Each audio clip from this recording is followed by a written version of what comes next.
దయ కదిలితే కార్యం నడుస్తుంది. నేను అలా వెళ్ళిపోతున్నాను అనుకోండి, ఏదో దేవాలయంలోకి వెళ్ళి హుండీలో 100 రూపాయలు వేద్దాం అనుకుని వెడుతున్నాను. వెడుతుంటే ఒక పిల్ల తల్లి కంఠం పట్టుకుని గట్టిగా కౌగులించుకుని ఏడుస్తోంది. అమ్మా, అన్నం తిని 3 రోజులైంది, బయట వడగాట్పులు, ప్రేగులు తిరిగిపోతున్నాయమ్మా, ఆకలిస్తోందంటే మంచినీళ్లు తాగమంటావు, ఇవాళ మంచినీళ్లు తాగితే వాంతి అయిపోతోంది, ఏమైనా పెట్టమ్మా అని కొడుతోంది తల్లిని. నాకే లేదు, నీకెక్కడ పెట్టనే అంటోంది తల్లి. తల్లి ఏడిస్తే తట్టుకోగలరు, పిల్ల ఏడిస్తే ఎవరు తట్టుకోలేరు, ఎందుకంటే కపటం ఉండదు. అందుకే శంకరాచార్యులు వారంతటి వారు కనకధార చేస్తే పక్షి ఏడుస్తోంది అనలేదు, పక్షి పిల్ల ఏడుస్తోంది అన్నారు. విహంగ శిశం విషణ్ణే దుష్కర్మ ఘర్మమనీయ చిరాయ దూరం నారాయణ ప్రణయని నయనాంబువాహ అన్నారు. వెంటనే 100 రూపాయలు హుండీలో సాయంకాలం ఇయ్యచ్చు. గబగబా పక్కనున్న దుకాణంలోకి వెళ్ళి ఓ 2 రొట్లు కొని, 2 మంచినీళ్ళ సీసాలు కొని, ఓ 2 పళ్ళు కొని తీసుకొచ్చి ముందు ఆ చెట్టు కింద కూర్చుని నువ్వు తిని పిల్లకి పెట్టవమ్మా అని అవి ముందు ఆ తల్లికి పిల్లకి ఇచ్చి పెడతానా వెళ్ళనా? నా దయ కలిగింది, నా దయ కదిలింది. అసలు ఆ పరిస్థితిని చూడగానే అబ్బా బాబోయ్ ఇంత దారుణంగా ఉన్నారే అని దయ కదిలితే అక్కరకు రావాలి అని నాలో ఉన్నటువంటి ఒక క్రియ కదిలింది, ఒక పని చేశాను. ముందు కనపడని దయ కదులుతుంది, కనపడేటటువంటి కర్మ నడుస్తుంది. దయ కదలకపోతే కర్మ ఎలా నడుస్తుంది? ఈశ్వరుడు భూమి మీదకి రావాలంటే ముందు ఆయన దయ కదలాలి. ఎవరా దయ? అమ్మవారే. వేదాంత దేశికులని మహానుభావులు వారు అందరిలాగా లక్ష్మీ శతకము అలా శతకాలు చేయలే, ఆయన దయాశతకము అని చేశారు. ఆ శతకం పేరే దయాశతకం. దయాశతకం పరమాద్భుతమైన శతకం. ఇప్పటికీ పద్మావతి అమ్మవారి దేవాలయంలో అప్పుడప్పుడు అందులో శ్లోకాలు చదువుతూ ఉంటారు. అందులో ఒక అద్భుతమైనటువంటి మాట అంటారు, అమ్మ అహమస్మి అపరాధ చక్రవర్తి. నేనెవరో తెలుసా? నేను చక్రవర్తినమ్మా. దేనికి? అపరాధములు చెయ్యడంలో నా అంత చక్రవర్తి లేడు. చక్రవర్తి అంటే విశేషమైనటువంటి ఐశ్వర్యం ఉంటుంది. నా దగ్గరే ఉందో తెలుసా? విశేష సంఖ్యలో చేసిన పాపాలు ఉన్నాయి, అన్ని అపరాధాలు చేశారు. అహమస్మి అపరాధ చక్రవర్తి త్వంచ గుణేన సార్వభౌమి. అమ్మా నువ్వు సార్వభౌమురాలివి, నీ దగ్గరే ఉంది. మమ్మల్ని క్షమించడానికి కావలసినన్ని మంచి గుణాలు ఉన్నాయి, కాబట్టి నా అపరాధాలని నువ్వు క్షమించు తల్లి. కరుణే ఓ దయామూర్తి. అమ్మవారిని దయా అనే పిలుస్తారు. అందుకే దయ ఎక్కడుంటుంది మనిషికి? ఎవరైనా చెయ్యకూడని పని చేశాడు అనుకోండి, అలా ఓ పసిపిల్ల ఆడుకుంటూ వెడుతోంది, వెళ్ళి ఆ పసిపిల్లని గట్టిగా గిల్లేసి ఏడుస్తుంటే సంతోషపడ్డాడు అనుకోండి, నీకు దయలేదురా అని ఇలా చెయ్యో తలో చూపించారు. దయలేదురా నీకు, ఇట్లా ఆడుకుంటున్న పిల్లకి గిల్లి సంతోషపడతావు అంటారు. దయలేదా అని ఇక్కడ చూపిస్తారు. దయ ఎక్కడుంటుంది? పరమేశ్వరుడికి కూడా గుండెల్లోనే ఉండాలి. అందుకే ఈశానాం జగతోస్య వెంకటపతేర్ విష్ణోః పరాం ప్రేయసీం తద్వక్షస్థల నిత్యవాసరసికాం తక్షాంతి సంవర్ధినీం పద్మాలంకృత పణిపల్లవయుగాం పద్మాసనస్తాం శ్రియం వాత్సల్యాది గుణోజ్వలాం భగవతీం వందే జగన్మాతరం అంటారు. ఆవిడ రెండిటిని ఏకకాలంలో చేస్తూ ఉంటుంది. అందరం అపరాధాలు చేసి పెడుతున్నాం. ఎవరో మహాత్ములు కొంతమంది, మీ వంటి వారు పుణ్యాత్ములు ధర్మాత్ములు భగవంతుడు సంతోషించేటట్టు వెళ్ళవచ్చుగాక, కానీ నా వంటి వారి సంఖ్య ఎక్కువ ఉంటుంది కదా. అధర్మం చేసిన వాడు, ఆర్తితో ఉన్నవాళ్ళు ఎక్కువ మంది వెళుతుంటాం. వెళుతున్నప్పుడు భగవంతుడు ఏమిటి ఇంకా దీనికి అంతూ పొంతూ లేదా, రోజు రోజుకి పెరిగిపోతున్నారా అని విసుక్కోకుండా ఉండాలి అంటే ఓర్పు పెరుగుతూ ఉండాలి. అమ్మో వేదాంత దేశికులు అద్భుతమైన మాట అన్నారు. సర్వసాధారణంగా ఆయుధాలని కూడా సానబట్టుకుంటారు. ఎందుకని అంటే అవి మొరటుగా అయిపోయాయి అనుకోండి, ప్రయోగించినప్పుడు పనిచేయద్దు. అందుకని వాటిని కూడా సానబట్టుకుంటారు. ఏదో ఇంట్లో కత్తులు చాకులు ఇటువంటివి సానబట్టుకున్నట్టు. సానబట్టుకోవడం ఎందుకు అంటే కూరగాయలు అవి తేలిగ్గా తరుక్కోవడానికి అని నా ఉద్దేశం, అన్య ప్రయోజనాలకని కాదు. కాబట్టి ఇంట్లో ఉన్న పదునైన పరికరములను సానపెట్టుకుని సిద్ధం చేసుకున్నట్టే ఈశ్వరుడు కూడా అప్పుడప్పుడు ఆయుధములను సానపట్టుకుంటుంటట. చక్రం ఇటువంటివి. వేదాంత దేశికులు అన్నారు, అమ్మవారు నే పడతానులేండి అని ఆ ఆయుధాలు తీసుకుని దయతో సానబట్టిందిట. ఇప్పుడు దయతో సానబట్టింది కాబట్టి ఆ ఆయుధాలు వచ్చి తగిలినా మన నేను చెయ్యవు. అది తీసి ఆయన ప్రయోగిద్దాం అనుకున్నా ఆయనకి దయ కలుగుతుంది. తక్షాంతి సంవర్ధిని. ఆవిడ ఇక్కడ కూర్చుని ఓర్పు పట్టండి, ఓర్పు పట్టండి, మరి కలియుగం కదా అని అలా చెప్తూనే ఉంటుంది. ఇంటి ఇల్లాలు మంచి మాటలు చెప్తోంది అనుకోండి, పోన్లిద్దరూ ఓర్పు పట్టండి మనవాళ్ళు కదా అంటోంది అనుకోండి, ఆయన ఉల్లాసంగా చేస్తాడు. మీకు ఎందుకంటారు ఇవన్నీ అని 10 మాటలు అందనుకోండి, అబ్బో ఇవన్నీ ఎక్కడ పడతానండి అని ఆయన అంటాడు. ఆమె వలన ఆయన పైకి కనపడదు, కానీ వెనక ఆవిడ ఉంటుంది. అలా తక్షాంతి సంవర్ధిని, ఆయన ఓర్పుని ఆమె పెంచుతోంది. మన పట్ల వాత్సల్యం ఈశ్వరుడు చూపిస్తున్నాడు. అప్పుడు గోవు తన కడుపున పుట్టిన దూడని మాంసాహారి కాకపోయినా మావిని నాలుకతో నాకినట్టు మన పాపములను ఈశ్వరుడు తొలగించేస్తున్నాడు, తొలగించి కాపాడుతున్నాడు. కాపాడడానికి ఆవిడ ముందు కదులుతోంది. కదలడం కూడా ఏదో సామాన్యంగా కదలడం కాదు. శ్రీగుణరత్న కోశంలో పరాశర భట్టర్లో ఒక అద్భుతమైన మాట అంటారు. ఐశ్వర్యమక్షరగతిం పరమం పదం వా కస్మై చితంజలి భరం వహతే వితీర్య అస్మైన కించిచితం కృతం ఇచ్చదాంబ త్వం లజ్జసే కథయకోయ ద్వార భావ అంటారు. త్రికరణ శుద్ధిగా ఎవరో వెళ్ళి అమ్మవారి దగ్గర ఇలా నమస్కారం పెట్టేట, అంజలి ఘటించాడు. త్రికరణ శుద్ధిగా పెట్టాడు నమస్కారం. ఒరే నువ్వు ఇంత త్రికరణ శుద్ధిగా నాకు అంజలి ఘటించావు, ఇహలోకమునందు నువ్వు సమస్త భోగములను అనుభవించు ఇస్తుందిట. 3 తరాలు చూడు దీర్ఘాయుష్మంతుణ్ణి చేస్తుందిట, ఆరోగ్యం ఇస్తుందిట, తేలికగా శరీరం నుంచి విడివడేటట్టుగా చేస్తుందిట. బాగా అర్థం అవ్వాలి అంటే, కొద్దిగా కలిపి చెప్పాలి అంటే, శ్రీమన్నారాయణుడితో కలిసి భూమి మీదకి వచ్చి శరీరం విడిచిపెట్టేసిన తరువాత ఆ జీవుణ్ణి చెయ్యి పట్టి విమానంలోకి ఎక్కించుకుని వైకుంఠానికి తీసుకెడుతుంటే జీవుడు చుట్టూ చూసి, స్వామి మీ దర్శనం అయింది, సంతోషం, మా అమ్మేది అని అడిగితే, మురే నువ్వు ఒక రోజు త్రికరణ శుద్ధిగా అంజలి ఘటించావు, అంజలి ఘటిస్తే నీకు ఇహలోకమునందు ఐశ్వర్యం ఇచ్చాను, 3 తరాలు ఇచ్చాను, ఆరోగ్యం ఇచ్చాను, దీర్ఘాయుర్దాయం ఇచ్చాను, తేలికగా శరీరం నుంచి విడివడిపోయే అదృష్టం ఇచ్చాను, శ్రీవైకుంఠానికి తీసుకెడుతున్నాను, ఇంతకన్నా నేను ఇంకా ఏమీ చెయ్యలేకపోయానని సిగ్గుబడి ఎర్రబడిన ముఖంతో అదిగో తెర పక్కన నించుందంటట. త్వం లజ్జసే కథయకో యజుదార భావ జ్ఞానక్రియా భజన సంపత కించనోహం ఇచ్చాధికార చకనానుశయా అనభిజ్ఞ అంగాసి దేవి వయోరపి దుస్సహాని బద్ధామి మూర్ఖచరితత్తవ దుర్భరోస్మి అంటారు. ఆ తల్లి అంతటి దయాగుణంతో ప్రసన్నురాలై ఉంటుంది. అందుకని ఆమె ముందు కదలాలి. ఆమె ముందు కదిలితే ఇంత గొప్పగా కలిపురుషుడు పాడు చేస్తుంటే వాళ్ళకు అక్కరకి రావడానికి నేను ఎడుతున్నానని ఆయన కదలడానికి అవకాశం ఉంటుంది. ముందు దయ కదిలితే ఆయన కదులుతాడు. అందుకని ఆమె కొల్హాపురం వచ్చింది, ఆయన భూమి మీదకి వచ్చాడు. అంటే దయ కదిలింది అని అర్థం చేసుకోవాలి, అంతేగాని వాళ్ళు కూడా దెబ్బలాడుకున్నారండి అని పౌరాణిక భాషను జాగ్రత్తగా అన్వయం చేసుకోవాలి. అంతేగాని కథని కథగానే అర్థం చేసుకుని వాళ్ళు దెబ్బలాడుకున్నారు మేము దెబ్బలాడుకోకూడదా అన్న మాట అన్వయం చేసుకోమని కాదు. కాబట్టి ఆయన బయలుదేరి భూమి మీదకి వచ్చాడు. వచ్చినటువంటి వాడు దక్షిణ దేశంలో ఉన్నటువంటి వెంకటాచలం దగ్గరికి వచ్చి అక్కడ ఉన్నటువంటి ఒక చింత చెట్టు కింద ఉన్న పుట్టలో ఉన్నాడు. అవతార ప్రకటనం చెయ్యలేదు వెంకటేశ్వరుడిగా, అందులోనే ఉండిపోయాడు.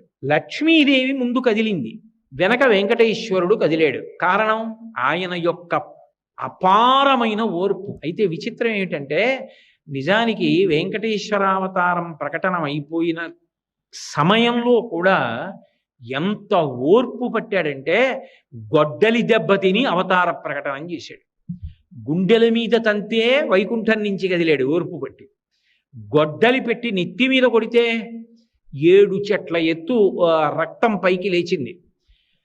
ఎందుచేత అంటే బ్రహ్మాధేను శివోవత్సౌ గోపాలీ కమలాలయా అంటారు.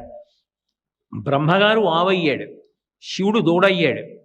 ఆ ఆవుని దూడని తీసుకొచ్చి చోళరాజుకి అమ్మడానికి ఆ ఆవుని దూడని అమ్మేటటువంటి వనితగా లక్ష్మీదేవే కొల్హాపురం నుంచి బయలుదేరి వచ్చింది. అమ్మారు. అసలు వచ్చింది ఎందుకు? ఈయన ఎక్కడున్నారని వెతుకుతున్నారు వాళ్ళు.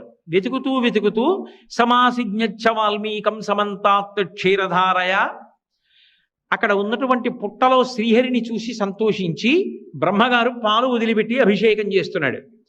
ఈ ఆవు పాలన్నీ అక్కడ వదిలిపెట్టి ఇంటికి వెళ్ళిపోతోంది. ఆవు పాలు ఇవ్వట్లేదు, ఏం చేస్తున్నామని ఆవిడకి కోపం వచ్చి ఆ గోవులను రక్షించేటటువంటి వ్యక్తిని కొట్టించింది.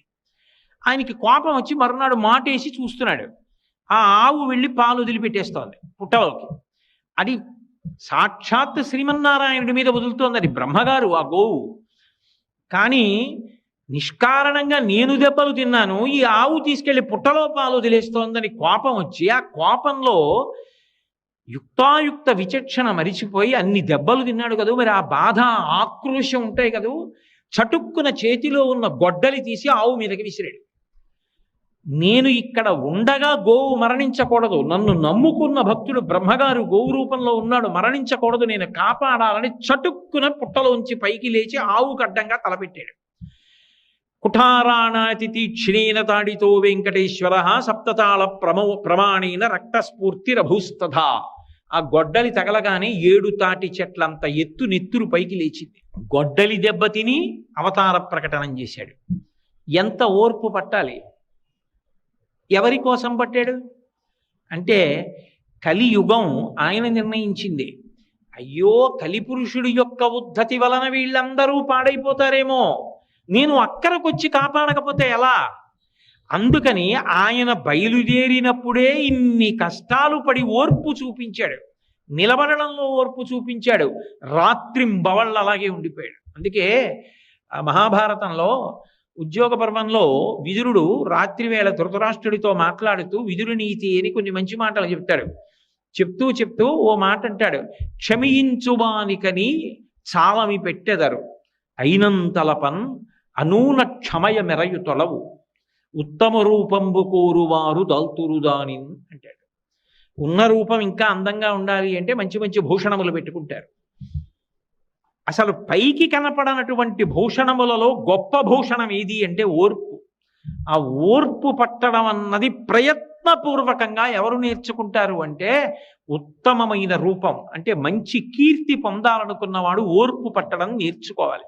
రామాయణం బాలకాండలో కుశనాభోపాఖ్యానంలో వాల్మీకి మహర్షి అంటారు, అసలు క్షమాదానం, క్షమా యజ్ఞ, క్షమా సత్యం హి పుత్రికా, క్షమా ధర్మ, క్షమా సత్య, క్షమయావిష్టితంజ. ఓర్పు పట్టడమే సత్యం, ఓర్పే దైవం, ఓర్పే సమస్తం. ఓర్పు లేనివాడు లోకంలో సాధించగలిగినది ఉండదు. ఎవడు ఓర్పు పట్టగలడో వాడే విజయాన్ని చిట్ట చివరికి సాధిస్తాడు. తులసీదాస్ గారు అంటారు, ధీరే ధీరే రేమనా ధీరే సబగుచి హోయ్ మాలీసించే సౌకర్యే ఋతువాయే ఫల్హోయ్ అంటారు. ఇవాళ మొక్క వేసి నేను రాత్రింబవళ్ళు నీళ్లు పోస్తే కుళ్ళిపోతుంది. అది పెద్దదయ్యే వరకు ఎదురు చూస్తే అప్పుడు అది కాయలు కాస్తుంది. ఓర్పు ఉండాలి. ఓర్పు లేకుండా ఏది సాధించలేడు మనిషి. ఆ ఓర్పు పట్టడం నేర్చుకోండి తప్ప కలిపురుషుడికి ఉద్ధతికి లొంగిపోయి తప్పు పనులు చేయడం కాదు. ఓర్పు పట్టి మనిషి ధార్మికంగా ప్రవర్తించడం నేర్చుకోండని చెప్పడానికి తాను అంత ఓర్పు పట్టినటువంటి అవతారం వెంకటేశ్వర అవతారం. అందుకే అటువంటి అవతారం ఈ లోకంలో ఇంకొకటి లేదు. వెంకటేశ సమో దేవో నభూతో నభవిష్యతి. అందుకే ఆ తల్లి లక్ష్మీదేవి ఒక మాట అడిగింది, వెంకటాచల మహాత్మ్యము అని చెప్పి తరిగొండ వెంగమాంబ గారు చేశారు. అయితే ఒక గ్రంథాన్ని పరిశీలించేటప్పుడు అది ఏ కాలంలో వ్రాయబడింది, ఎంత ప్రాచీనమైన గ్రంథం అన్నది ఎంత అవసరమో, గ్రంథకర్త ఎంత శక్తివంతులు, ఎంత భగవదానుగ్రహ సంపన్నులు అన్నదాన్ని కూడా పరిశీలించవలసి ఉంటుంది. తరిగొండ వెంగమాంబ గారు అంటే సామాన్యమైన వ్యక్తి కాదు. ఆవిడ భాగవతం చదువుతుంటే తన కథ అయినా సరే వెంకటేశ్వరుడు రాత్రివేళ వచ్చి తూగుటుయ్యలలో కూర్చుని ఉయ్యాల ఊగుతూ కళ్ళు మూసుకొని కొడుతూ వింటూ ఉండేవాట. ఆవిడ భాగవతం చెప్తుంటే, ఆవిడ గ్రంథరచన చేసినవి చదువుతుంటే శ్రీ వెంకటేశ్వరుడంతటి వాడు చెవి ఒగ్గి వింటూ ఉండేవాడు. ఆయన వింటుండగా అది సత్యము కానిదనుకోండి, ఆయన ఎలా అంగీకరిస్తాడు? అంతటి మహాభక్తురాలు. ఇప్పటికీ సవికల్ప సమాధిలో ఉంది ఆవిడ. తరిగొండ వెంగమాంబ గారి పేరు మీద ఉన్నటువంటి పాఠశాల వరాహస్వామి గెస్ట్ హౌస్ వెనకాతలే ఉంది. అక్కడే బృందావనంలో ఉంది ఆ తల్లి. ఆవిడ రాత్రివేళ ఆనందనిలయం తలుపులు వేసేసిన తరువాత సొరంగ మార్గంలో వెంకటేశ్వరుడి దగ్గరికి వెడుతూ ఉండేది. ఒకప్పుడు ఆతీరాం బాబాజీ మఠానికి సంబంధించినటువంటి వాళ్ళు లోపల మాటు వేసి కూర్చుని ఆ తల్లిని చూశారు కూడా. అలా అంత శక్తి కలిగినటువంటి తల్లి, అంతటి మహోపాసకురాలు ఆవిడ ఒక అద్భుతమైనటువంటి ఘట్టాన్ని ఇచ్చారు. పద్మావతి పరిణయం అయిపోయింది. అయిపోయిన తర్వాత లక్ష్మీదేవి వెంకటేశ్వరుడితో ఏకాంతంలో మాట్లాడుతూ ఒక మాట అంది. అనగా పిండికి నేను వచ్చినప్పుడిచట ధనంబు లేదని చెప్పిన తప్పే, అట్లు చెప్పినన్ ప్రేమతో ధనంబు నేనియనే, నన్నప్పుడు తేరచేసి ధనదున్ నా పిండికి నీవు అప్పు ఇమ్మని యాచించుట ఏమి కార్యము తెలుపుమా ఓ వెంకటేశ అంటుంది. ఓ వెంకటేశ్వర, నాకు ఓ మాట చెప్పు. నిజంగా ఈ అవతారంలో నువ్వు వైకుంఠం నుంచి వచ్చినప్పుడు నీ దగ్గర డబ్బేమీ లేదనుకో, పోనీ అనుకో, పద్మావతి పరిణయానికి డబ్బులు కావలసి వచ్చాయి అనుకో. నేను వచ్చాను కదా పెళ్లికి కొల్హాపురం నుంచి, ఏదో పాతాళలోకం నుంచి వచ్చానుగా సూర్యభగవానుడు వచ్చినప్పుడు లక్ష్మి పెళ్లికి డబ్బులు లేవంటే నేను ఇవ్వనా ప్రేమతో? నువ్వు నన్నడగకుండా నన్నప్పుడు తేరచేసి ధనదున్ నా పిండ్లికి ధనమిమ్మని అప్పు చేయుట ఏమందున్ జగన్నాయక. ఓ జగన్నాథుడా, కుబేరుడి దగ్గరికి వెళ్ళి లక్ష్మీపతివి నా పెళ్లికి అప్పిమ్మని, పైగా ఓ నోటు రాసిచ్చి దానికి రుణపత్రం ఇచ్చి డబ్బు అప్పుచ్చుకుని పెళ్లి చేసుకున్నావా? ఎందుకు చేసావలా అని అడిగింది. అడిగితే ఆయన అప్పుడు ఒక మాట చెప్పాడు. లక్ష్మి, నువ్వు డబ్బు ఇవ్వలేవని కాదు, నేను డబ్బు సృజించలేక కాదు. నేను శ్రీయప్పతిని, నువ్వు నా భార్యవి. ధనము లేక కాదు అప్పు చేసింది, అది మిష. నిజానికి నేను ఎందుకున్నానో తెలుసా? కలియుగంలో ఇక్కడే. దానికి ఒక కారణం ఉంది. శ్రీవైకుంఠ విరక్తాయ స్వామి పుష్కరిణీతటే రమయా రమమాణాయ వెంకటేశాయ మంగళం. శ్రీవైకుంఠం మీద విరక్తి పుట్టింది. కారణం భోగాలు తక్కువై కాదు. అయ్యో, ఈ యుగంలో కలిపురుషుడి ఉద్ధతి వలన ప్రజలందరూ ఇంత బాధపడుతున్నారు. బాధపడుతుంటే వాళ్ళని కాపాడడానికి నేను అక్కడ ఉండకుండా ఇక్కడ కూర్చుని ఏం చేస్తాను? వాళ్ళకి ఊరట కలగాలంటే అంతటా ఉన్నానన్నది సత్యమే, కానీ నేను ఒక రూపంతో వాళ్ళకి ఎదురుగుండా కనపడితే వాళ్ళకి ఊరట. అందుకని నేను అక్కడ ఉండాలి. అక్కడ ఉండడం కోసమని నేను వెళ్ళాలి. అందుకని నేను ఇక్కడే ఉంటాను, నేను రాను. కారణం ఏమిటో చెప్పమంటావా? కలియుగంబున ప్రజలు పాపకర్మంబులనరించి రోగాది తాపత్రయముల్ కలుగగా వెరచి తత్కాలంబునందు నన్ను పేర్కొనుచు పలు మొరల్ పెట్టినప్పుడు వచ్చు వారి ఆపదల తీర్చి వారి బ్రోవక ఒరకుండుట నాకు నీతి కాదు. పాపంబుపై ఆకర్షణంబు చేసి వచ్చు ఆపదల తీర్చి ధనము ఈ కొండపైకి రప్పించి నిస్పృహుండనగుచు అజ్ఞులైన జనులకిప్పింతు నచలమతిని.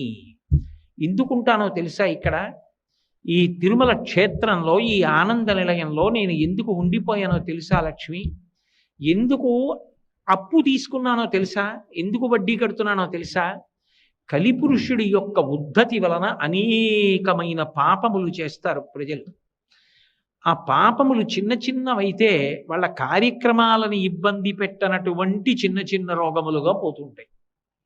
కానీ అసలు పెద్ద పెద్ద పాపములైతే ఏం చేస్తాయంటే, ఏ కార్యమును చేయడానికి శక్తి లేని స్థితిలో ఆ పాపము బాధ పెడుతుంది.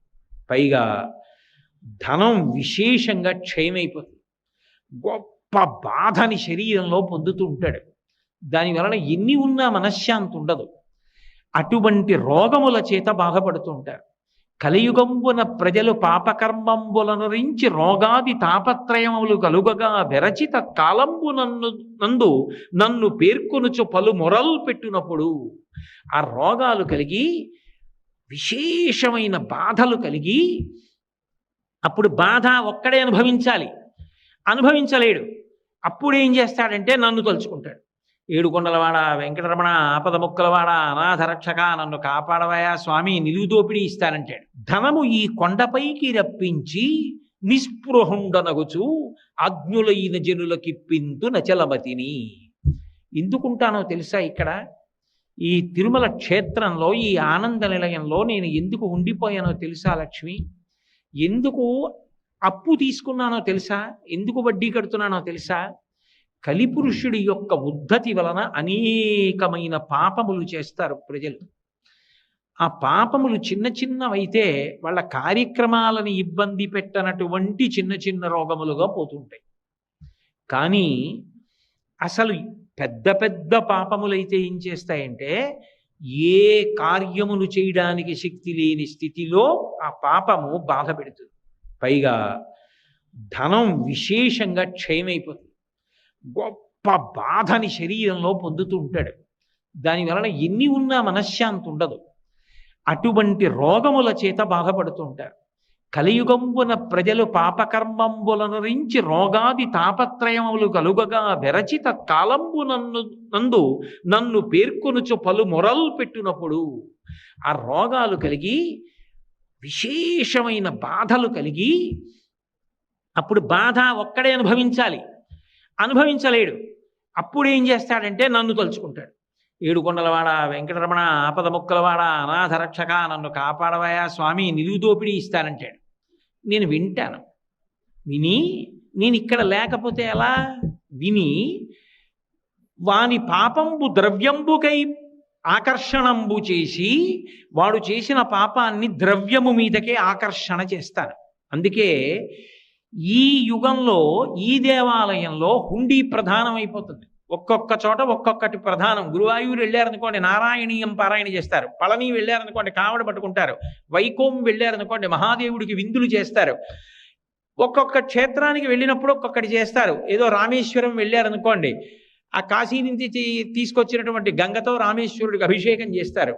ప్రయాగ వెళ్ళారనుకోండి ఇక్కడి నుంచి పట్టుకెళ్ళినటువంటి ఇసుక అక్కడ గంగలో కలుపుతారు. ఇలా సముద్ర జలాల్ని తీసుకెళ్లి కలుపుతూ ఉంటారు. ఇలా ఒక్కొక్క చోటుకి వెళ్ళినప్పుడు ఒక్కొక్కటి చేస్తూ ఉంటారు. త్రిపెట్రియార్ అనే క్షేత్రం ఉంది, అక్కడికి వెళ్ళారనుకోండి రామాలయం తుపాకీ పేలుస్తారు ఒకసారి. ఒక్కొక్క క్షేత్రంలో ఒక్కొక్క పని చేస్తారు. ఈ క్షేత్రంలో ధనాన్ని హుండీలో వేయడం ప్రధానం అవుతుంది. ఎందుకు అవుతుందో తెలుసా? వారి పాపంబు ద్రవ్యంబుపై ఆకర్షణంబు చేసి ఎన్ని పాపాలు చేశాడో అంత పెద్ద మొక్కుతాడు. స్వామి నిలువు దోపిడీ ఇచ్చేస్తానంటాడు.